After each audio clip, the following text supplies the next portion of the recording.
ಕಡೆಯಿಂದಾನು ಕೂಡ ಈಗ RIಗಳಿಗೆ ವಿನಾಯಿತಿಯನ್ನ ಕೊಟ್ಟು ಅವರು ಇರುವಂತ ಜಾಗದ ಅವರ ಜುರಿಸ್ಟಿಕ್ಷನ್ ಇಂದಾನೆ ತಕರಾರನ್ನ ದಾಖಲಿಸಲಿಕ್ಕೆ ಮಾಡಿಕೊಟ್ಟು ಅದನ್ನು ಕೂಡ ಅಧಿಕಾರಿಗಳಿಗೆ ಸರಳ ಸುಲಲಿತ ಆಗುವಂತೆ ಮಾಡಿಕೊಟ್ಟಿದ್ದೇವೆ. ಒಟ್ಟಾರೆ ಎಲ್ಲಾ ಖಾತೆ ಬದಲಾವಣೆಗಳ ಪೈಕಿ 98% ಖಾತೆ ಬದಲಾವಣೆಗಳನ್ನ ಸ್ವಯಂ ಚಾಲಿತ ಮಾಡೋದ್ರಿಂದ 100ಕ್ಕೆ 98 ಭಾಗ ಜನಗಳಿಗೆ ಯಾವ ಕಚೇರಿಗೂ ಹೋಗುವ ಅವಶ್ಯಕತೆ ಇರೋದಿಲ್ಲ, ಯಾರ ಮನೆ ಬಾಗಿಲು ಕಾಯುವ ಅವಶ್ಯಕತೆ ಇರೋದಿಲ್ಲ, ಯಾರಿಗೆ ಸಲಾಮಿ ಹೊಡೆಯೋ ಅವಶ್ಯಕತೆ ಇರದೆ ಜನ ಅವ್ರ ಮನೆಯಲ್ಲಿ ಇದ್ರೂ ಕೂಡ ಅವರ ಖಾತೆಯನ್ನ ಮಾಡಿಕೊಡ್ತಕ್ಕಂತಹ ಜವಾಬ್ದಾರಿ ಸರ್ಕಾರ ತೆಗೆದುಕೊಳ್ತಾ ಇದೆ.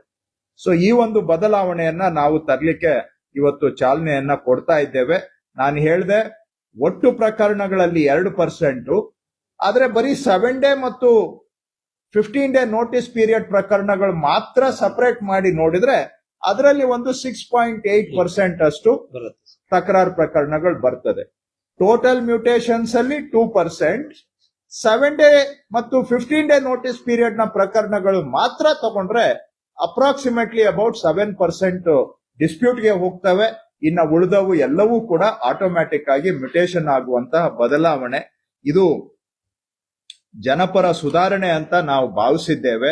ಇದರಿಂದ ಕಚೇರಿಗಳಿಗೆ ಏನು ಈಗ ಎಲ್ಲಾರು ಕಚೇರಿಗಳಿಗೆ ಅಲಿಯೋದಿಲ್ಲ, ಆದ್ರೆ ಒಂದು 20% ಜನ ಅಲ್ಲದ್ರೂ ಕೂಡ ಒಂದು ಭಾವನೆ ಯಾವ ರೀತಿ ಸೃಷ್ಟಿ ಆಗುತ್ತೆ ಅಂತ ಹೇಳಿದ್ರೆ ಎಲ್ಲಾ ಜನ ಕಚೇರಿಗಳಿಗೆ ಅಲಿಯೋದೇ ಒಂದು ಉದ್ಯೋಗ ಆಗ್ಬಿಟ್ಟಿದೆ. ಸರ್ಕಾರ ಅವ್ರನ್ನೆಲ್ಲ ಒಂಥರ ಸುತ್ತಿಸ್ತಾ ಇದೆ, ಅಲಿಸ್ತಾ ಇದೆ, ಶೋಷಣೆ ಮಾಡ್ತಾ ಇದೆ ಅಂತ ಹೇಳಿ ಸರ್ಕಾರದ ಮೇಲೇನು ಕೂಡ ನಕಾರಾತ್ಮಕವಾದಂತಹ ಒಂದು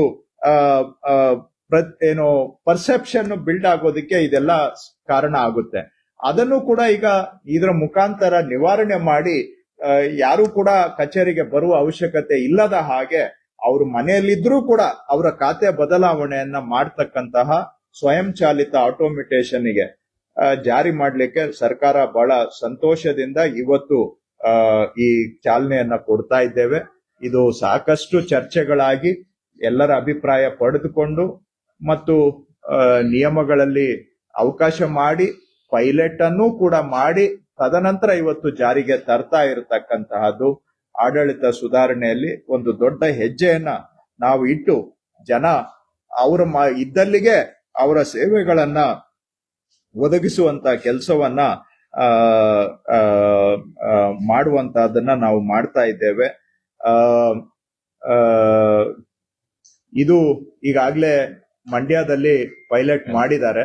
ಅಲ್ಲಿನ ಅಧಿಕಾರಿಗಳು ಏನಾದ್ರೂ ಇದ್ರ ಬಗ್ಗೆ ಅವ್ರದ್ದು ಅನುಭವ ಹಂಚ್ಕೊಳ್ಳೋ ಆಗಿದ್ರೆ 1-2 ನಿಮಿಷ ಅವರು ಕೂಡ ಹಂಚ್ಕೊಳ್ಬಹುದು. ಬನ್ನಿ.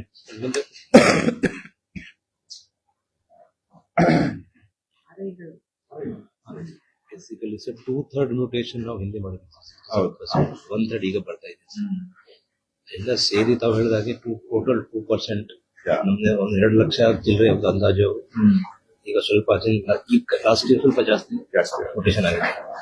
ಹೇಳಿ ಪರಿಚಯ ಮಾಡ್ಕೊಂಡು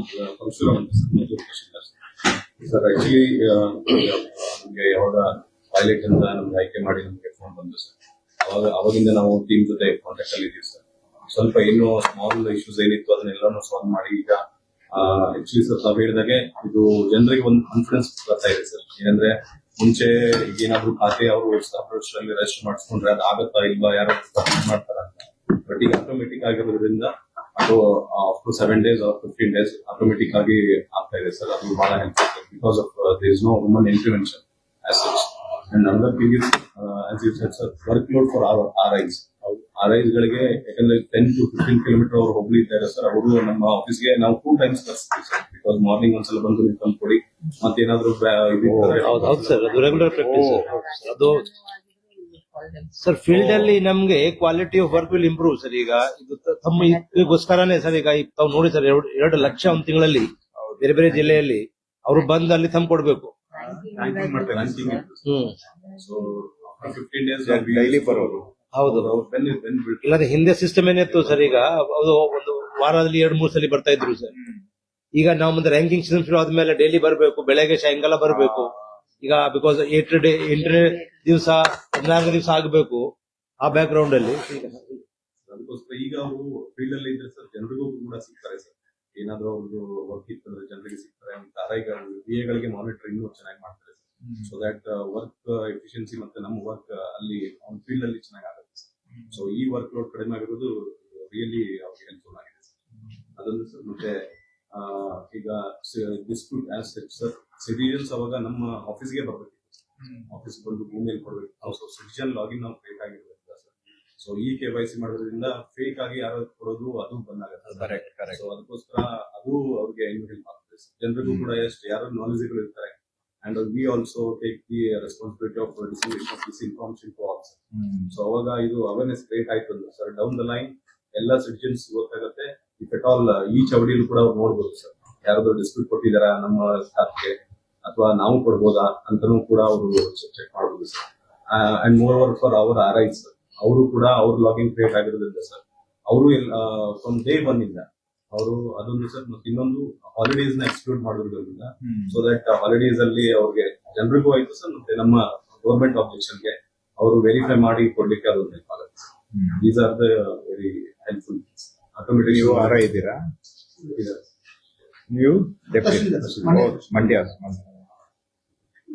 ಏನಾದ್ರು ಇದೆಯಪ್ಪ ನಿಮ್ದು ನಾವು ಪರ್ ಡೇ ನಲ್ಲಿ ಸರ್ ಒಂದು 15 to 20% ಸಮಯನ ಬರೀ ಇನ್ಫೆಕ್ಷನ್ ಕಮ್ಮಿಯಾಗಿನೇ ಕಳಿಸ್ತೀವಿ ಸರ್ ಅಂದ್ರೆ ಫೀಲ್ಡ್ ಗೆ ಹೋಗಕ್ಕೂ ನಮ್ಗೆ ಹೆಚ್ಚಿನ ಕಾಲಾವಕಾಶ ಸಿಗ್ತಾ ಇರಲಿಲ್ಲ ಸರ್ ಒಂದೊಂದ್ಸರಿ ಸರ್ವರ್ ಇಲ್ಲ ಅಂತಂದ್ರೆ ಬೆಳಗ್ಗೆನೆ ಬಂದು ವೆಯ್ಟ್ ಮಾಡಿ ದಮ್ ಕೊಟ್ಟು ಕ್ಲಿಯರ್ ಆಗಿ ಹೋಗುತ್ತೆ ಮತ್ತೆ ಮಧ್ಯಾಹ್ನ ತನಕ ಆಗುತ್ತೆ ಫೀಲ್ಡ್ ಅಲ್ಲಿ ನಮ್ಗೆ ಕೆಲಸಗಳು ಒತ್ತಡ ಜಾಸ್ತಿ ಆಗುತ್ತೆ ಈಗ 1 ಮಂತ್ ಇಂದ ಸರ್ ನಮ್ಗೆ ಬಹಳ ಹೆಚ್ಚಿನ ಸಮಯ ಫೀಲ್ಡ್ ಅಲ್ಲಿ ಕಳೆದಿಕ್ಕೆ ಸಿಗ್ತದೆ ಮತ್ತೆ ಇಲ್ಲಿ ಏನಾಗಿದೆ ಸರ್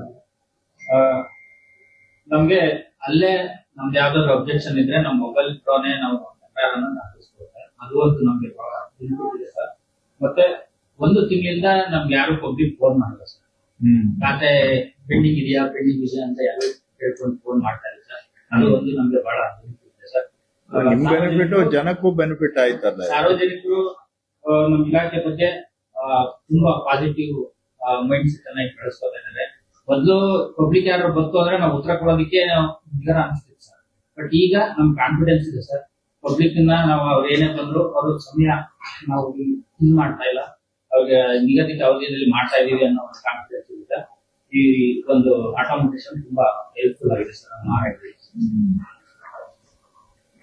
ನೀವೇನಾದ್ರೂ ಇದೆಯಾ ಮಂಡ್ಯ ಒಂದು ಟೈಮ್ ಉಳಿಯುತ್ತೆ ಸರ್ ಆಮೇಲೆ ನೆಕ್ಸ್ಟ್ RIಗಳು ಫೀಲ್ಡ್ ಅಲ್ಲಿ ಜಾಸ್ತಿ ಅದರ್ ವರ್ಕ್ಸ್ ಅದರ್ ದೆನ್ ಖಾತಾ ಚೇಂಜಸ್ ಅದರ್ ವರ್ಕ್ಸ್ DAಗಳನ್ನ ಮಾನಿಟರ್ ಮಾಡೋದು ಎಲ್ಲ ಮಾಡಬಹುದು ನೆಕ್ಸ್ಟ್ ಇನ್ನೊಂದು ಹೇಳಿದ್ರೆ public it's good governance is best example of good governance ಒಳ್ಳೆ ಗವರ್ನೆನ್ಸ್ ಇದೆ ನಮ್ಮ ಕಂದಾಯ ಇಲಾಖೆ ಮೇಲೆ ವಿಕಾಸೌಧದಲ್ಲಿದೆ ನಂಬಿಕೆ ಬಂದಿದೆ ಪರ್ಸ್ಪೆಕ್ಟಿವ್ ಚೇಂಜ್ ಆಗಿದೆ ಚೆನ್ನಾಗಿ ಕೆಲಸ ಮಾಡ್ತಾ ಇದೀವಿ ಅಲ್ಲೇ ಫಸ್ಟ್ ಫ್ಲೋರ್ ಅಲ್ಲಿ ಇದ್ದೀನಿ ನಾನು ಆಫೀಸ್ ಸೆಕೆಂಡ್ ಫ್ಲೋರ್ ಇಲ್ಲೇ ಇರ್ತೇನೆ ಈಗ ಪಬ್ಲಿಕ್ ನಿಮ್ ಕಡೆ ಬರಲ್ಲ ಅಲ್ಲ ಮೊದ್ಲಿನ ತರ ಬರ್ತಾರೆ ಸರ್ ಬಟ್ ಈ ತರ ಖಾತೆ ಚೇಂಜ್ ಓನ್ ಕನ್ಸ್ ಸೊ ಒಂದು ಇದು RIಗಳ ಮೇಲೆ ಇದ್ದಂತ ಕೆಲಸದ ಒತ್ತಡ ಕಡಿಮೆ ಆಗುತ್ತೆ ಅನ್ನುವಂತಹದ್ದು ಒಂದು ಸಂತೋಷದ ವಿಷಯ ಮತ್ತು ಇದರಲ್ಲಿ ಅವರು ತಕರಾರು ಕೊಡಬೇಕಾದ್ರೆ KYC ಮಾಡಿರೋದು ನನ್ನ ಪ್ರಕಾರ ಇದು ಕೂಡ ಬಹಳ ಒಳ್ಳೇದು ಯಾಕೆಂದ್ರೆ ನನ್ನ ಕ್ಷೇತ್ರದಲ್ಲಿ ನಾನು ನೋಡಿದ್ದೇನೆ ಕೆಲವರು ತಕರಾರು ಕೊಡೋದನ್ನೇ ಉದ್ಯೋಗ ಮಾಡ್ಕೊಂಡಿರೋರು ಇದ್ದಾರೆ ತಕರಾರು ಕೊಡೋದು ಆಮೇಲೆ ಅದನ್ನ ತಕರಾರನ್ನ ವಾಪಸ್ ತಗೊಳ್ಳೋದಿಕ್ಕೆ ಬೇರೆ ಬೇರೆ ರೀತಿಯಲ್ಲಿ ಮಾಡುವಂತಹದ್ದು ಇದೆಲ್ಲ ಇದೆ ಈಗ ಅವ್ರನ್ನೇನು ನಾವು ಡಿಬಾರ್ ಮಾಡಿಲ್ಲ ಆದ್ರೆ KYC ಕೊಡೋದ್ರಿಂದ ಸ್ವಾಭಾವಿಕವಾಗಿ ಯಾರು ಕೊಡ್ತಾ ಇದ್ದಾರೆ ತಕರಾರು ಅಂತ ಒಂದ್ ಕಡೆ ಲೆಕ್ಕ ಸಿಗುತ್ತೆ ಕೆಲವರು ನಾವು ಅದು ಇದು ಅಂತ ಹೇಳ್ಕೊಂಡು ಹೋರಾಟಗಾರರು ಅಂತ ಹೇಳ್ಕೊಂಡು ಬರೀ ತಕರಾರು ಕೊಡೋದೇ ಕೆಲವರಿಗೆ ಉದ್ಯೋಗ ಆಗಿತ್ತು ಅದರಿಂದ ಮತ್ತೆ ಎಕ್ಸ್ಪ್ಲಾಯ್ಟೇಷನ್ಗೂ ಕೂಡ ಅವಕಾಶ ಆಗ್ತಾ ಇತ್ತು ಈಗ KYC ಮಾಡಿರೋದ್ರಿಂದ ಅವ್ರಿಗೂ ಕೂಡ ಒಂದು ಚೆಕ್ ಅಂಡ್ ಬ್ಯಾಲೆನ್ಸ್ ಆಗಿ ಅಮಾಯಕರಿಗೆ ಶೋಷಣೆ ಇದರಿಂದ ತಪ್ಪುತ್ತೆ ಅಂತಾನು ಕೂಡ ನಾನು ಭಾವಿಸ್ತೇನೆ ಇನ್ನೊಂದು ಇದ್ರಲ್ಲಿ ಏನಿದೆ ಸರ್ ಈಗ ನಾವು ತಕರಾರು ಆದ್ಮೇಲೆ it is not automatic going to RCCMS sir. ನಾವೊಂದು ಸ್ಕೂಟಿ ಸಿಸ್ಟಮ್ ಏನ್ ಇಂಟ್ರೊಡ್ಯೂಸ್ ಮಾಡಿದೀವಿ, ಹೌದು. ಅಲ್ಲಿ ಸ್ಕೂಟ್ನಿ ಆಗತ್ತೆ. ಒಂದು ವೇಳೆ ಜೆನ್ಯೂನ್ ಆಗಿ ಏನಾದ್ರು ತಕರಾರಿದ್ರೆ ಡಾಕ್ಯುಮೆಂಟ್ ಕೊಟ್ಟಿದ್ದಾರೆ, ಎಕ್ಸಾಮಿನ್ ಮಾಡ್ಲೇಬೇಕು, ಆ ಕೇಸ್ ಮಾತ್ರ ಮುಂದಕ್ಕೆ ಹೋಗುತ್ತೆ ಸರ್. ಆ ಸ್ಟೇಜ್ ಅಲ್ಲಿ ರಿಜೆಕ್ಟ್ ಆಗುತ್ತೆ sir. Again it will get into automation model sir. So ಅದು ಕೂಡ ಒಳ್ಳೇದು. ಮತ್ತು ಇದರಿಂದ ಬಹಳ ಇನ್ನೊಂದು ಏನಂದ್ರೆ, ಒಂದು ಆಟೋಮ್ಯಾಟಿಕ್ ಆಗಿ ಆಗೋದ್ರಿಂದ ಈ ಸ್ವೇಚ್ಛಾಚಾರಕ್ಕೆ ಏನು ಅವಕಾಶ ಇರ್ತದೆ ಸಾಮಾನ್ಯವಾಗಿ ಸರ್ಕಾರದ ವ್ಯವಸ್ಥೆಯಲ್ಲಿ, ಈ ಸ್ವೇಚ್ಛಾಚಾರಕ್ಕೊಂದು ಕಡಿವಾಣ ಅಂದ್ರೆ ಡಿಸ್ಕ್ರಿಷನ್ಗೆ ಕಡಿವಾಣ ಬಿದ್ರೆ ಎಲ್ಲ ಒಂದ್ ಕಡೆ ನಾವು ಒಂದು ಜನಗಳಿಗೆ ಸರ್ವಿಸ್ ಗ್ಯಾರಂಟಿಯನ್ನ ಧೈರ್ಯವಾಗಿ ಕೊಡಬಹುದು. ಇಂಥದ್ದಾಗುತ್ತೆ, ಇಂಥದ್ದಾಗೋದಿಲ್ಲ ಅಂತ ಕ್ಲಾರಿಟಿ ಬಂದ್ಬಿಟ್ರೆ, ಸ್ಪಷ್ಟವಾಗಿ ಕಾನೂನು ಪ್ರಕಾರ ಇದ್ರೆ ಅದು ಆಟೋಮ್ಯಾಟಿಕಲಿ ಆಗ್ಬೇಕು. ಆಗಲ್ಲ ಅಂದ್ರೆ ಕಾನೂನು ಪ್ರಕಾರ ಆಗೋದಿಲ್ಲ ಅನ್ನೋದನ್ನ ನಾವು ಹೇಳ್ಬೇಕು. ಈ ಕ್ಲಾರಿಟಿ ಬಂದ್ರೆ ಇವು ಮಧ್ಯದಲ್ಲಿ ಎಷ್ಟೋ ಜನ ನುಸುಳೋದಿಕ್ಕೆ ಪ್ರಯತ್ನ ಮಾಡೋದು, ಅವರನ್ನ ಶೋಷಣೆ ಮಾಡ್ಲಿಕ್ಕೆ ಮಧ್ಯವರ್ತಿಗಳು, ಇವೆಲ್ಲ ಅವ್ಯವಸ್ಥೆಗೆ ಕಡಿವಾಣ ಬೀಳುತ್ತೆ ಅಂತ ನಾನು ಭಾವಿಸ್ಕೊಂಡಿದ್ದೇನೆ. ಇದರ ಮುಖಾಂತರ ನಾನು ಸಾರ್ವಜನಿಕರಿಗೆ ಇನ್ನೊಂದು ಮನವಿಯನ್ನ ಮಾಡ್ತೇನೆ. ಈಗ ನಾವು ಒಂದು ಖಾತೆ ಬದಲಾವಣೆ ಮಾಡ್ಬೇಕಾದ್ರೆ ಅದನ್ನ ಈ ಚಾವಡಿಗೆ ಹಾಕ್ತೇವೆ ಆನ್ಲೈನ್ ನಲ್ಲಿ, ಅದೆಲ್ಲ ವ್ಯವಸ್ಥೆ ಇದೆ. ಆದ್ರೂ ಕೂಡ ಕೆಲವು ಸಂದರ್ಭದಲ್ಲಿ ಜನ ಹೇಳ್ತಾರೆ ಖಾತೆ ಬದಲಾವಣೆ ಆಗಿರೋದು ನಮ್ ಗಮನಕ್ಕೆ ಬಂದಿಲ್ಲ ಅಂತ ಹೇಳುವಂತ ಅವರು ಈಗ್ಲೂ ಸಹ ಇದ್ದಾರೆ. ಅದಕ್ಕಾಗಿ ನಾನು ಸಾರ್ವಜನಿಕರಲ್ಲಿ ಮನವಿ ಮಾಡ್ತೇನೆ, ದಯವಿಟ್ಟು ತಮ್ಮ RTCಗೆ ಪಾಣಿಗೆ ಆಧಾರ್ ಅನ್ನ ಜೋಡಣೆ ಮಾಡಿ. ನಾನು ಮತ್ತೊಮ್ಮೆ ಪುನರುಚ್ಚಾರ ಮಾಡಿ ಜನಗಳಿಗೆ ಒತ್ತಾಯ ಮಾಡ್ತಾ ಇದ್ದೇನೆ, ದಯವಿಟ್ಟು ತಮ್ಮ RTCಗೆ ಆಧಾರ್ ಅನ್ನ ಜೋಡಣೆ ಮಾಡಿ. ಯಾಕೆ ಅಂದ್ರೆ ಆಧಾರ್ ಜೋಡಣೆ ಆದ್ರೆ ನಿಮ್ಮ ಪಾಣಿಯಲ್ಲಿ ಏನೇ ಬದಲಾವಣೆ ಆಗ್ಬೇಕಾದ್ರೂ ಕೂಡ ನಾವು ನಿಮ್ಗೆ ಮೊಬೈಲ್ಗೆ ಆ ಸಂದೇಶವನ್ನ ಕಳಿಸ್ಕೊಡ್ತೇವೆ. ಆವಾಗ ನಿಮ್ಮ ಗಮನಕ್ಕೆ ಬಾರದೆ ಯಾರಾದ್ರೂ ನಿಮ್ಮ RTCಯಲ್ಲಿ ಕೈ ಆಡಿಸಿದ್ರೆ ಅಥವಾ ಖಾತೆ ಬದಲಾವಣೆಗೆ ಅಪ್ಲೈ ಮಾಡಿದ್ರೆ ಅಥವಾ ಮಾರಾಟ ಮಾಡಿದ್ರೆ ಇವೆಲ್ಲವೂ ನಿಮ್ಮ ಗಮನಕ್ಕೆ ಬರುತ್ತೆ. ಆವಾಗ ನೀವು ತಡೆಗಟ್ಟಬಹುದು.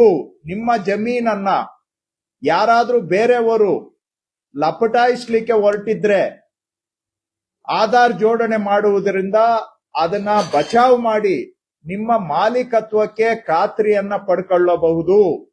ಜೊತೆಗೆ ಏನಾದ್ರೂ ಒಂದು ಕೋರ್ಟ್ ಆರ್ಡರ್ ಅನ್ನ ಎಂಟರ್ ಮಾಡ್ಬೇಕಾದ್ರೂ ಕೂಡ ನಿಮ್ಗೆ ಒಂದು ನೋಟಿಸ್ ಆದ್ರೂ ಬರುತ್ತೆ, SMS ಮುಖಾಂತರ ಒಂದು ತಮ್ಗೆ ಮಾಹಿತಿ ಆದ್ರೂ ಸಿಗುತ್ತೆ. ನಿಮ್ಮ RTCಯಲ್ಲಿ ಬೇರೆಯವ್ರದ್ದು ಯಾರ್ದಾದ್ರೂ ಹೆಸರು ಸೇರಿಸ್ಬೇಕು ಅಂದ್ರೆ ಆವಾಗ್ಲೂ ಇದು ಮಾಹಿತಿ ನಿಮ್ಗೆ ಬರ್ತದೆ. ನೀವು ಆಧಾರ್ ಜೋಡಣೆ ಮಾಡ್ಲಿಲ್ಲ ಅಂತ ಹೇಳಿದ್ರೆ ನಿಮ್ಮ ಗಮನಕ್ಕೆ ಬಾರದೆ ಖಾತೆ ಬದಲಾವಣೆ ಆಗುವಂತಹ ಅಪರೂಪದ ಸಾಧ್ಯತೆಗಳು ಇರ್ತವೆ. ಹಾಗಾಗಿ ನಿಮ್ಮ ಮಾಲೀಕತ್ವಕ್ಕೆ ಚ್ಯುತಿ ಬರಬಾರದು. ನಿಮ್ಮ ಮಾಲೀಕತ್ವ ಸುಭದ್ರವಾಗಿ ಇರಬೇಕು ಅಂತ ಹೇಳಿದ್ರೆ ನೀವೇನಾದ್ರೂ ಇನ್ನೂ ನಿಮ್ಮ RTCಗೆ ಆಧಾರ್ ಜೋಡಣೆ ಮಾಡಿಲ್ಲ ಅಂದ್ರೆ ಈಗಲೂ ಒತ್ತಾಯ ಮಾಡ್ತಾ ಇದ್ದೇವೆ, ಸಮಯ ಇದೆ. ದಯವಿಟ್ಟು RTCಗೆ ಆಧಾರ್ ಅನ್ನ ಜೋಡಣೆ ಮಾಡೋದರ ಮುಖಾಂತರ ನಿಮ್ಮ ಜಮೀನಿನ ಮಾಲೀಕತ್ವದ ಸಂಪೂರ್ಣ ಖಾತರಿಯನ್ನ ತಾವು ಪಡ್ಕೊಳ್ಳಬಹುದು. ನಿಮ್ಮ ಗಮನಕ್ಕೆ ಬಾರದೆ ಯಾವುದೇ ಖಾತೆ ಬದಲಾವಣೆ ಆಗೋದಿಲ್ಲ. ನೀವೇನಾದ್ರೂ ಆಧಾರ್ ಜೋಡಣೆ ಮಾಡಿಲ್ಲ, ನಿಮ್ ಮೊಬೈಲ್ ನಂಬರ್ ಕೊಟ್ಟಿಲ್ಲ ಅಂದ್ರೆ ಅಂತಹ ಸಾಧ್ಯತೆ ಇರುತ್ತೆ. ಇದರಿಂದ ನಾಳೆ ದಿನ ನಿಮ್ಗೂ ಕೂಡ ಯಾರೋ ಲೂಟಿ ಮಾಡೋರು ಲಂಚಕೋರರು ಇರಬಹುದು, ಆದ್ರೆ ನಿಮ್ಮ ಜಾಗರೂಕತೆ ನಿಮ್ಗಿರ್ಬೇಕು. ನಿಮ್ಮ ಆಸ್ತಿಯನ್ನ ಭದ್ರ ಮಾಡ್ಕೊಳ್ಳುವಂತ ಖಾತ್ರಿ ನಿಮ್ಗಿರ್ಬೇಕು. ಅದಕ್ಕಾಗಿ ದಯವಿಟ್ಟು ನಾನು ಮತ್ತೊಮ್ಮೆ, ಯಾಕಂದ್ರೆ ಎಲ್ಲ ಆಟೋಮ್ಯೂಟೇಷನ್ ಆಗಿರೋದ್ರಿಂದ ನಾಳೆ ಯಾರಿಗೂ ತೊಂದರೆ ಆಗ್ಬಾರದು ಅಂತ ಹೇಳಿದ್ರೆ ದಯವಿಟ್ಟು ತಾವು ಆಧಾರ್ ಜೋಡಣೆಯನ್ನ ಮಾಡ್ಕೊಳ್ಬೇಕು ಅಂತ ತಮ್ಮಲ್ಲಿ ಮನವಿ ಮಾಡ್ತಾ ಇದ್ದೇನೆ. ಜಿಲ್ಲಾಧಿಕಾರಿಗಳು ಇದನ್ನ ಸ್ವಲ್ಪ, ತಹಶೀಲ್ದಾರ್ಗಳು ತಾಲೂಕಲ್ಲಿ ದಯವಿಟ್ಟು ಇದನ್ನ ಜನಗಳಿಗೆ ಒಂದು ಕರೆ ಕೊಟ್ಟು ಇನ್ನಷ್ಟು ಯಾರು ಆಧಾರ್ ಜೋಡಣೆ ಮಾಡಿಸಿಲ್ಲ ಅವ್ರಿಗೆ ಮಾಡಿಸ್ಲಿಕ್ಕೆ ಒಂದು ಪ್ರೇರಣೆ ಮಾಡುವಂತ ಕೆಲಸ ಜಿಲ್ಲಾಧಿಕಾರಿಗಳು ತಹಶೀಲ್ದಾರರು ಮಾಡಬೇಕು. ರಿಕ್ವೆಸ್ಟ್ ಸರ್, ಸಾಂಕೇತಿಕವಾಗಿ ನಾವೇನು ಇಲ್ಲಿ ಮಾಡ್ತಾ ಇದೀವಿ ಸ್ಟೇಟ್ ಲೆವೆಲ್ ಅಲ್ಲಿ, ತಹಸೀಲ್ ಆಫೀಸ್ ಅಲ್ಲಿ ಮತ್ತು ಡಿಸ್ಟ್ರಿಕ್ಟ್ ಲೆವೆಲ್ ಅಲ್ಲಿ ಸಾಂಕೇತಿಕವಾಗಿ ಇವತ್ತು ನಾಳೆ ಇದು ಚಾಲನೆ ಕೊಡಬೇಕು, ಜನಕ್ಕೆ ಗೊತ್ತಾಗುತ್ತೆ ಸರ್. ಅವಾಗ ಮೇಜರ್ ಸ್ಟೆಪ್ ಸರ್. ನನ್ನ ಪ್ರಕಾರ ಸರ್ ಇಡೀ ದೇಶದಲ್ಲಿ ಇಷ್ಟು ಸಿಸ್ಟಮ್ ಇಲ್ಲ ಸರ್. ಚೆಕ್ ಮಾಡ್ಲಿಕ್ಕೆ ಹೇಳಿದ್ದೀನಿ ಸರ್, ಬಟ್ ನನ್ನ ಪ್ರಕಾರ ಈ ಸಿಸ್ಟಮ್ ಇನ್ನೂವರೆಗೆ ಯಾರು ಶುರು ಮಾಡಿಲ್ಲ ಸರ್. ನಾವು ಡಿಸ್ಪ್ಯೂಟ್ ಕೂಡ ಕಮ್ಮಿ ಮಾಡಿದೀವಿ. Just 2% cases are going to dispute mode sir. So at least local level ಅಲ್ಲಿ ತಾವು ಹೇಳಿದಾಗೆ sir, let them give publicity sir. Plus ನಾವು ಸರ್ ಈಗ ಲ್ಯಾಪ್ಟಾಪ್ ಕೊಟ್ಟಿದೀವಿ. So we will also push it through the village accountant ಅವರ login ಗೆ ಹೋಗಿ, so that it can be pasted in the village ಅಲ್ಲಿ ಪಂಚಾಯತ್ ಸೆಕ್ರೆಟರಿ ಆಫೀಸ್ ಅಲ್ಲಿ at least paste ಮಾಡಲಿ sir. An additional tool sir, ನಾಳೆ ನಮ್ಗೆ ಬಂದಿಲ್ಲ ಅಂತ ಆಗಿರಬಾರ್ದು ಸರ್. ಬಿಕಾಸ್ ಈ ಚಾವಡಿಯಲ್ಲಿ ಎಲ್ಲರಿಗೂ ACS ಅವರು ಹೇಳಿದ್ದನ್ನ ನಾನು ಪುನರುಚ್ಚಾರ ಮಾಡ್ತಾ ಇದ್ದೇನೆ. ತಹಶೀಲ್ದಾರ್ಸು ಡಿಸಿಗಳು ಇದನ್ನ ನಾಳೆ ತಮ್ ಲೆವೆಲ್ ಅಲ್ಲಿ ಇದೇ ರೀತಿಯಾಗಿ ಒಂದು ಜನಗಳಿಗೆ ಸಂದೇಶವನ್ನ ಕೊಡ್ತಕ್ಕಂತ ಒಂದು ಈ ಬದಲಾವಣೆ ಬಗ್ಗೆ, ಇದರಿಂದ ಜನಕ್ಕೆ ಏನು ಅನುಕೂಲ ಅನ್ನೋದನ್ನ ಒಂದು ಸಂದೇಶ ಕೊಡ್ತಕ್ಕಂತ ಕಾರ್ಯಕ್ರಮ ನಿಮ್ಮ ಹಂತದಲ್ಲಿ ಆಗ್ಬೇಕು. ಯಾಕೆಂದ್ರೆ ಇದ್ರದ್ದು ಏನಾಗುತ್ತೆ, ಹಳಬರಿಗೆ ಮಾತ್ರ ಗೊತ್ತಾಗುತ್ತೆ ಇದು. ಹಿಂದೆ ಈ ಜನಗಳ ಜೀವಾಳ ನಮ್ ಕೈಯಲ್ಲಿ ಹೇಗೆ ಇರ್ತಾ ಇತ್ತು ಅಂದ್ರೆ, MR ಪುಸ್ತಕನ, MR ಅಥವಾ ಯಾವುದು ಖಾತೆ, MR ಪುಸ್ತಕನೇ ಜನಗಳ ಜೀವಾಳ ಆಗಿತ್ತು. ಅದು MR ಪುಸ್ತಕದಲ್ಲಿ ಖಾತೆ ಬದಲಾವಣೆ ಬರೆಯೋದೇ ಒಂದು ದೊಡ್ಡ ಕೆಲಸ ಆಗಿತ್ತು. ಅದನ್ನ ಭೂಮಿ ಬಂದ ಮೇಲೆ ಒಂದು ಮಟ್ಟಕ್ಕೆ ಆಟೋಮೇಶನ್ ಆಯ್ತು. 25 ವರ್ಷದ ನಂತರ ಈಗ ಇನ್ನೊಂದು ದಾಪುಗಾಲನ್ನ ಇಟ್ಟಿದ್ದೇವೆ ಭೂಮಿಗೆ 25 ವರ್ಷ ಪೂರ್ಣ ಆದ ಸಂದರ್ಭದಲ್ಲಿ. ಸೊ ಹಾಗಾಗಿ ಇದು ಭೂಮಿ 25 ನ ಆಚರಣೆಯ ಒಂದು ಭಾಗವಾಗಿದೆ. ಭೂಮಿಯ ಮುಂದುವರೆದ ಭೂಮಿ ಯೋಜನೆ, ಅದರ ಮುಂದುವರೆದ ಆಶಯ, ಇಟ್ಸ್ ಏನು ವಿಶ್ ಆಫ್ ದ ಭೂಮಿ ಪ್ರಾಜೆಕ್ಟ್ ಇದಾಗಬೇಕು ಅನ್ನುವಂಥದ್ದು. ಅದನ್ನ ಇವತ್ತು ನಾವು ಪೂರೈಸುವಂತ ಕೆಲಸ ಮಾಡ್ತಾ ಇದ್ದೇವೆ. ಜನಗಳಿಗೆ ಒಳ್ಳೆ ಸುಲಲಿತ ಆಡಳಿತ ಕೊಡ್ತಕ್ಕಂತ ಪ್ರಯತ್ನ ಇದಾಗಿದೆ. ಇದ್ರ ಜೊತೆಗೆ ನಾನು ರಿಕ್ವೆಸ್ಟ್ ಮಾಡಿದ್ದೆ ACS ಅವ್ರಿಗೆ, ಕಮಿಷನರ್ಗೆ, ನೋಂದಣಿ ಆದ್ರೆ ಕೂಡ್ಲೆ ಅದು ಈವನ್ ನೋಟಿಸ್ ಪೀರಿಯಡ್ ಇದ್ರೂ ಕೂಡ ಇದು ಇಟ್ ಈಸ್ ಅಂಡರ್ ಮ್ಯೂಟೇಷನ್ ಅನ್ನುವಂತಹದ್ದು ಫ್ಲಾಗ್ ಆಗ್ಬೇಕು ಅಂತ ಹೇಳಿದ್ದೆ. ಸೊ ಯಾಕೆ ಅಂದ್ರೆ ನೋಟಿಸ್ ಪೀರಿಯಡ್ ಅಲ್ಲಿ ಮತ್ತೆ ಏನು ಖಾತೆ ಬದಲಾವಣೆಗಳು ಆಗ್ಬಾರ್ದು ಅನ್ನುವಂತ ಒಂದು, ಯಾಕಂದ್ರೆ ಒಂದ್ ಟ್ರಾನ್ಸಾಕ್ಷನ್ ಆದ್ಮೇಲೆ it should be absolute. Will put a flag sir. So ಬಹುಶಃ ಅದನ್ನು ಕೂಡ ಮಾಡಿದ್ದಾರೆ ಅನ್ಕೊಳ್ತೇನೆ. ಇಲ್ಲ ಅಂದ್ರೆ ಮಾಡ್ಬೇಕು. ಬ್ಯಾಕ್ ಎಂಡ್ ಅಲ್ಲಿ ಮಾಡಿಲ್ಲ ಸರ್. ಇದು ಬ್ಯಾಕ್ ಎಂಡ್ ಅಲ್ಲಿ ಅಂಡರ್ ಮ್ಯೂಟೇಷನ್ ಅಂತ ಬಂದ್ಬಿಟ್ರೆ ಆವಾಗ 1 ವಾರದಲ್ಲಿ 2 ವಾರದಲ್ಲಿ ಇಬ್ಬಿಬ್ಬರಿಗೆ ಮಾರಾಟ ಮಾಡೋದಕ್ಕೆ ಆಗ ಅವಕಾಶ ಇರೋದಿಲ್ಲ. ಸೊ ಹಾಗಾಗಿ ಇದನ್ನ ಒಂದು ಗವರ್ಮೆಂಟ್ ಆಫ್ ಇಂಡಿಯಾದವರು ಆಟೋಮ್ಯಾಟ್ ಮಾಡಿ ಅಂತ ಹೇಳ್ತಾರೆ. ಆದ್ರೆ ನಮ್ ಕಾನೂನಲ್ಲಿ 7 ದಿನ ಮತ್ತು 15 ದಿನ ನೋಟಿಸ್ ಪೀರಿಯಡ್ ಇರೋದ್ರಿಂದ ಬಹುಶಃ ಈ ಫ್ಲಾಗ್ ಅನ್ನ ಮಾಡ್ಬಿಟ್ರೆ ವಿ ವಿಲ್ ಬಿ ಪರ್ಫೆಕ್ಟ್ ಅಂತ ನಾನು ಅನ್ಕೊಳ್ತೇನೆ. ಸೊ ಇದೊಂದು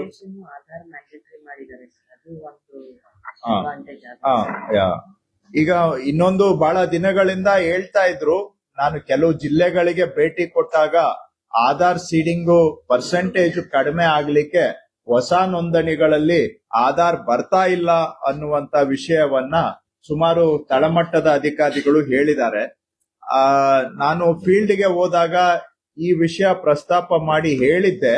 ಆದ್ರೆ ಫೀಲ್ಡ್ ನಲ್ಲಿ ನೋಂದಣಿ ಅಧಿಕಾರಿಗಳು ಹೊಸ ಬದಲಾವಣೆ ಬಗ್ಗೆ ಬಹುಶಃ ಅವರಿಗೆ ಮಾಹಿತಿ ಕೊರತೆಯಿಂದ ಅದು ಇನ್ನೂ ಆಗಿಲ್ಲ ಏನು ಅಂತ ಹೇಳಿದ್ರು. ಏನು ಅಂದ್ರೆ ಈಗ ನೋಂದಣಿಯಲ್ಲಿ ಆಧಾರ್ ಕಡ್ಡಾಯ ಮಾಡಿದ್ದೇವೆ. ನೋಂದಣಿಯಲ್ಲಿ ಆಧಾರನ್ನ ಕಡ್ಡಾಯ ಮಾಡಿದ್ದೇವೆ. 1 ಮಿನಿಟ್. ನೋಂದಣಿಯಲ್ಲಿ ಆಧಾರನ್ನ ಈಗ ಕಡ್ಡಾಯ ಮಾಡಿದ್ದೇವೆ. ಸೊ ಹಾಗಾಗಿ ಇನ್ ಮುಂದೆ ನೋಂದಣಿ ಆಗಿ ಬರುವಂತ ಎಲ್ಲಾ ಖಾತೆ ಬದಲಾವಣೆಗಳಲ್ಲಿ ಆಧಾರ್ ಅದರ ಜೊತೆಯಲ್ಲೇ ಬರೋದ್ರಿಂದ ಇಷ್ಟು ದಿನ ಏನು ಸಮಸ್ಯೆ ಆಗಿತ್ತು, ಹೊಸ ಮ್ಯೂಟೇಶನ್ ಆದಾಗ ಆಧಾರ್ ಸೀಡಿಂಗ್ ಅದರಲ್ಲಿ ಆಟೋಮ್ಯಾಟಿಕಲಿ ಬರ್ತಾ ಇಲ್ಲ, ಓವರ್ ಆಲ್ ನಮ್ಮ ಆಧಾರ್ ಸೀಡಿಂಗ್ ಕಡಿಮೆ ಆಗ್ತಾ ಇದೆ ಅಂತ ಈಗಾಗಲೇ 1 ತಿಂಗಳ ಮೊದಲೇ ಅವರು ಕಡ್ಡಾಯ ಮಾಡಿ ಅದೆಲ್ಲ ಡೇಟಾ ಈಗ ಭೂಮಿಗೆ ಬರ್ತಾ ಇದೆ. ಈ ಮಾಹಿತಿಯನ್ನು ತಮ್ಗೆ ಹಂಚ್ಕೊಳ್ತಾ ಇದ್ದೇನೆ. ಯಾಕಂದ್ರೆ ನಮ್ಮ ಫೀಲ್ಡ್ ಫಂಕ್ಷನರೀಸ್ ಹೋದಾಗ ಇದೇನ್ ಸರ್, ಇದು ಒಂದ್ ಕಡೆ ನಾವು ಕಲೆಕ್ಟ್ ಮಾಡಬೇಕು, ಇನ್ನೊಂದ್ ಕಡೆ ರಿಜಿಸ್ಟ್ರೇಷನ್ ಆಗಿದ್ದು ಬರ್ತಾ ಇಲ್ಲ, ಆಧಾರ್ ಡೇಟಾ ಕಡಿಮೆ ಆಗ್ತಾ ಇದೆ, ನಾವು ಮಾಡಿದ ಪ್ರೋಗ್ರೆಸ್ ಎಲ್ಲ ಕಡಿಮೆ ಆಗ್ತಾ ಇದೆ ಅಂತ ಬೇಸರವನ್ನ ವ್ಯಕ್ತಪಡಿಸಿದ್ರು. ಅದನ್ನ ಆಲ್ರೆಡಿ ನಾವು ಅಡ್ರೆಸ್ ಮಾಡಿದ್ದೇವೆ. ಸೊ ಅದು ನಿಮ್ ಮಾಹಿತಿಗೆ ಹೇಳ್ತಾ ಇದ್ದೇನೆ. ಇನ್ ಮುಂದೆ ಎನಿ ಕಾವೇರಿಯಿಂದ ಬರುವಂತಹದ್ದು ಅದರಲ್ಲಿ ಎಲ್ಲವೂ ಕೂಡ ಆಧಾರ್ ಸಮೇತ ಬರ್ತಾ ಇದೆ. ಈಗ ಅಪರ ಮುಖ್ಯ ಕಾರ್ಯದರ್ಶಿಗಳು ತಮ್ಮ ಆಶಯದ ನುಡಿ ಹೇಳ್ತಾರೆ. Thank you sir. ಸರ್, ಈಗ ನಾವು 2024 ಅಲ್ಲಿ ರೂಲ್ 66 ಅಲ್ಲಿ ತಿದ್ದುಪಡಿ ಮಾಡಿದ್ದೇವೆ ಸರ್. ಆ ರೂಲ್ ಪ್ರಕಾರ ವಿದೌಟ್ ನೋಟಿಸ್ ಪೀರಿಯಡ್ ನಾವು ಆಟೋಮೇಟೇಷನ್ ಮಾಡಿದೀವಿ ಸರ್. 67% ಸುಮಾರು ನಮಗೆ ಅವರೇಜ್ ನೋಡಿದ್ರೆ ಸರ್ ಒಂದು ತಿಂಗಳಲ್ಲಿ 2 ಲಕ್ಷ ಮೇಲೆ ಮ್ಯೂಟೇಷನ್ ಆಗ್ತಾ ಇದೆ ಸರ್, ಅವರೇಜ್ ಸರಾಸರಿ. ಅದರಲ್ಲಿ 67% 2/3 ಮ್ಯೂಟೇಷನ್ಸ್ ಇಲ್ಲಿ ವಿದೌಟ್ ನೋಟಿಸ್ ಪೀರಿಯಡ್ ಅಲ್ಲಿ ಹೋಗ್ತಾ ಇದೆ ಸರ್. ಈಗ ಬಿಗಿನಿಂಗ್ ಅಲ್ಲಿ ನಮ್ಗೆ ಕೂಡ ಡೌಟ್ ಇತ್ತು ಮಾಡ್ಲಿಕ್ಕೆ ಬರುತ್ತೆ ಇಲ್ವೋ ಏನೇನು ಅಡಚಣೆ ಬರುತ್ತೆ ಬಟ್ ಈಗ almost 2 years successfully sir we have not received any issues sir any complaint sir so then ನಾವು ಸಾಕಷ್ಟು ಹಿಂದೆ ಡಿಸ್ಟ್ರಿಕ್ಟ್ ರಿವ್ಯೂ ಮಾಡಿದಾಗ ಸ್ಟೇಟ್ ಲೆವೆಲ್ ರಿವ್ಯೂ ಮಾಡಿದಾಗ ಇದು ನಾವು ಆಟೋ ಮಾಡಿದ್ರೆ ಏನು ಅದ್ರ ತೊಂದರೆ ಆಗತ್ತೆ ಹೇಳಿ ಕೇಳಿದೀವಿ ಸರ್ ರೆಸ್ಪಾನ್ಸ್ ಯಾರು ಸರಿಯಾಗಿ ಪ್ರಾಬ್ಲಮ್ ಆಗತ್ತೆ ಅಂತ ಏನು ಹೇಳಿಲ್ಲ ಸರ್ ಆದ್ರೂ ಕೂಡ ನಾವು ಒಂದು ನೋಟಿಫಿಕೇಶನ್ ಮಾಡಿ ಡಿಸೆಂಬರ್ ಅಲ್ಲಿ ಒಂದು ಪೈಲಟ್ ಅಲ್ಲಿ ಟ್ರೈ ಮಾಡಿದೀವಿ ಸರ್ ಈಗ ಮಂಡ್ಯ ಜಿಲ್ಲೆಯಲ್ಲಿ ಸರ್ ಪೈಲಟ್ ಫೇಸ್ ಅಲ್ಲಿ ಕೂಡ ಸಣ್ಣ ಪುಟ್ಟ ಟೆಕ್ನಿಕಲ್ ಪ್ರಾಬ್ಲಮ್ಸ್ ಇತ್ತು ಸರ್ ಅದನ್ನ ರಿಸಾಲ್ವ್ ಮಾಡಿದೀವಿ ಸರ್ ಈಗ ಲಾಸ್ಟ್ ಮೋರ್ ದನ್ 3 weeks ಇಂದ ಚೆನ್ನಾಗಿ ನಡೀತಾ ಇದೆ ಸರ್ ಸೊ ಈಗ sir same thing we are not ruling out the entire states my request to all DCs ಸ್ವಲ್ಪ ದಯವಿಟ್ಟು ಒಂದು ಪಬ್ಲಿಸಿಟಿ ಕೊಡಬೇಕು ಸಾಹೇಬ್ರೆ ಒಂದು ನಿಮ್ಮ ಡಿಸ್ಟ್ರಿಕ್ಟ್ ಲೆವೆಲ್ ಅಲ್ಲಿ ಪ್ಲಸ್ ತಾಲೂಕ್ ಲೆವೆಲ್ ಅಲ್ಲಿ ಒಂದು ಚಿಕ್ಕ ಪ್ರೋಗ್ರಾಮ್ ಮಾಡಿ you can also have a soft launch in your district ಈಗ ರಿಮೈನಿಂಗ್ 1/3 close to 33% mutations ಈಗ will get into the second phase. This will complete the whole mutation business. So ಒಟ್ಟಾರೆ ಈಗ second phase ಅಲ್ಲಿ 33% ಅಲ್ಲಿ if you look out the total percentage close to 6.85 mutations will get into the dispute mode. ಆ dispute mode ಅಲ್ಲಿ ಕೂಡ ನಾವು ಈಗ Aadhaar link ಮಾಡಿದೀವಿ ಅಂದ್ರೆ ಸುಮ್ನೆ ನಾಮಕೆ ವಾಸ್ತೆ ಯಾರು ಒಬ್ಜೆಕ್ಷನ್ ಹಾಕ್ಲಿಕ್ಕೆ ಬರುವುದಿಲ್ಲ ಹಾಕಿದ್ರು ಕೂಡ ನಾವು RCCMS ಗೆ ಪುಷ್ ಮಾಡೋದಕ್ಕಿಂತ ಮುಂಚೆ as per our RCCMS module ನಾವು ಸ್ಕ್ರೂಟಿನಿ ಮಾಡ್ತೀವಿ ಡಾಕ್ಯುಮೆಂಟ್ ನೋಡ್ತೀವಿ ಏನಾದ್ರೂ ಅಲ್ಲಿ ನಾವು ಸಿಸ್ಟಮ್ ನಾವು ಒಂದು ಮಾಡಿದೀವಿ ಸೊ ಆಟೋಮ್ಯಾಟಿಕಲಿ ಈಗ ವಿಲೇಜ್ ಅಕೌಂಟೆಂಟ್ ರೆವೆನ್ಯೂ ಇನ್ಸ್ಪೆಕ್ಟರ್ ಗೆ ನಾವು ಸಾಕಷ್ಟು ಕೆಲಸ ಈಗ ಟೈಮ್ ಸಿಗುತ್ತೆ ಅವ್ರು ಬೇರೆ ಕೆಲಸ ಮಾಡಕ್ಕೆ ಈಗ ಏನು ತುಂಬಾ ಜಾಸ್ತಿ ಕೆಲಸ ಆಗಿದೆ ಡಿಪಾರ್ಟ್ಮೆಂಟ್ ಅಲ್ಲಿ ಸಾಕಷ್ಟು ನಾವು ಆಪ್ ಡೆವಲಪ್ ಮಾಡಿದೀವಿ ಸಾಕಷ್ಟು ಕೆಲಸ ಕೊಟ್ಟಿದೀವಿ ಆ ಕೆಲಸ ಮಾಡಲಿಕ್ಕೆ ಟೈಮ್ ಸಿಗ್ತಾ ಇಲ್ಲ ಈಗ ಡೈಲಿ RI ಗೆ ಆಫೀಸ್ ಬರ್ಲಿಕ್ಕೆ ಅವಶ್ಯಕತೆ ಇಲ್ಲ ಪ್ಯಾರಲಲ್ಲಿ ಐ ಹ್ಯಾವ್ ರಿಕ್ವೆಸ್ಟೆಡ್ ದಿ ಭೂಮಿ ಟೀಮ್ ವಿ ಕ್ಯಾನ್ ಈಗ ನಾವು ವಿಲೇಜ್ ಅಕೌಂಟೆಂಟ್ ಗೆ ಸರ್ ನಾವು ಸಾಕಷ್ಟು ಕೆಲಸ ಕೊಟ್ಟಿದೀವಿ ಸರ್ ಆದ್ರೆ ಟೆಂಪ್ಲೇಟ್ ರೆಡಿ ಮಾಡ್ಲಿಕ್ಕೆ ನಿನ್ನೆ ಚರ್ಚೆ ಮಾಡಿದೀವಿ ಸರ್ ಸೊ ದಟ್ ಅವ್ರ ಲೈಫ್ ಈಸಿ ಆಗಿ ಸರ್ ಸ್ಕ್ರೋಲ್ ಡೌನ್ ಅಲ್ಲಿ ಟೆಂಪ್ಲೇಟ್ ಮಾಡಿ all different kinds of reports which we expect for village accountants including this display sir so ಎಲ್ಲ ಟೆಂಪ್ಲೇಟ್ ಮಾಡಿ ಸರ್ ಅವರಿಗೆ ಕ್ರೋಮ್ ಬುಕ್ ನಾವೇನ್ ಕೊಟ್ಟಿದೀವಿ ಕ್ರೋಮ್ ಬುಕ್ ಅಲ್ಲಿಯೇ ನಾವು ವಿಲ್ ಫೀಡ್ ದಿ ಟೆಂಪ್ಲೇಟ್ಸ್ ಆ ಟೆಂಪ್ಲೇಟ್ ಅಲ್ಲಿಯೇ ಈಗ ಯಾವುದು ಮ್ಯೂಟೇಷನ್ ಸಂಬಂಧಪಟ್ಟ ಇರಬಹುದು ಅಥವಾ ಯಾವುದು ಲ್ಯಾಂಡ್ ಡಿಸ್ಪ್ಯೂಟ್ ಬಗ್ಗೆ ಇರಬಹುದು ಅಥವಾ other than revenue also have told sir as a part of our largest major reports ನಾವೇನ್ ಮಾಡ್ತೀವಿ ಈಗ SIR ಗೆ ಹೋಗ್ತಾರೆ ಸೆನ್ಸಸ್ ಗೆ ಹೋಗ್ತಾರೆ ಡಿಸಾಸ್ಟರ್ ಟೈಮ್ ಅಲ್ಲಿ ಹೋಗ್ತಾರೆ ಸೊ ಎಲ್ಲ ಸೇರಿ ರಿಪೋರ್ಟ್ ನಾವು ಟೆಂಪ್ಲೇಟ್ ಮಾಡಕ್ಕೆ ಹೇಳಿದೀವಿ ಸರ್ ಹೆಚ್ಚಿನ ವಿಡಿಯೋಗಳಿಗೆ ಪ್ರತಿಧ್ವನಿ ಯೂಟ್ಯೂಬ್ ಚಾನೆಲ್ ಸಬ್ಸ್ಕ್ರೈಬ್ ಮಾಡಿ ಬೆಲ್ ಐಕಾನ್ ಕ್ಲಿಕ್ ಮಾಡಿ